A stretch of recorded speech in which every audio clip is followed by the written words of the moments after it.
En mi familia hay dos historias que forman parte esencial de nuestra identidad. Estas historias están íntimamente ligadas y suelen ser tema de conversación en nuestros festejos navideños. Mi bisabuelo, Henri Bernier, nació en la región de las Ardenas, Les Ardennes, en Francia, en un pequeño pueblo llamado Revin en el año de 1890. Poco antes de que iniciara la Segunda Guerra Mundial, emigró a Argentina con mi bisabuela y el mayor de los hermanos de mi abuelo. Mi abuelo y mi madre nacieron en Argentina, en el seno de una familia francófila.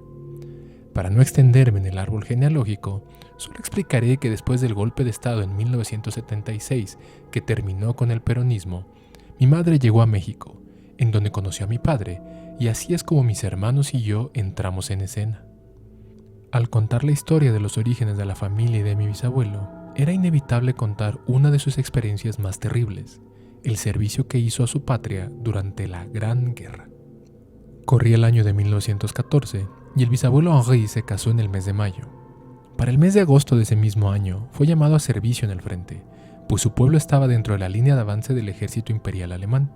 De hecho, Ardennes fue de las primeras regiones en entrar al conflicto en Francia. Así comenzaba la guerra de trincheras, que se extendería por más de 4 años con el armisticio del 11 de noviembre de 1918.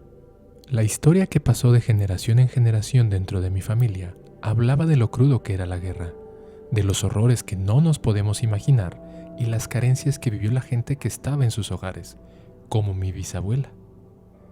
En específico, hay una parte de la historia de mi bisabuelo que habla de un fenómeno extraño.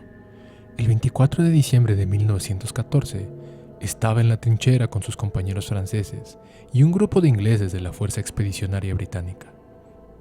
Por la tarde, conforme comenzó a oscurecer, escucharon a los soldados alemanes cantar villancicos desde su trinchera. En una especie de competencia festiva, la trinchera franco-británica respondió con otros cantos. Al cabo de un rato se alzó una bandera blanca y los germanos gritaban que no dispararan. El teniente a cargo de la sección en la que estaba mi abuelo titubeó un momento, pero en un acto de genuina fraternidad aceptó la propuesta y al cabo de unos minutos ambos ejércitos estaban en la denominada Tierra de Nadie, intercambiando alimentos, bebidas y conviviendo alegremente. Es sabido que esto sucedió en diversas secciones del frente. Incluso se rumora que en algunos lugares hasta juegos improvisados de fútbol hubo. No fue el caso de mi bisabuelo. Henri y algunos de sus compañeros se sentaron en un poste caído del alambre de púas, junto a 2 soldados alemanes que estaban ahí.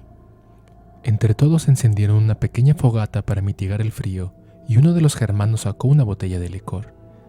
Era difícil comunicarse entre el poco inglés que hablaban tanto mi bisabuelo como los soldados alemanes, el casi nulo alemán que hablaba Henri y el horrible acento francés que tenían los teutones.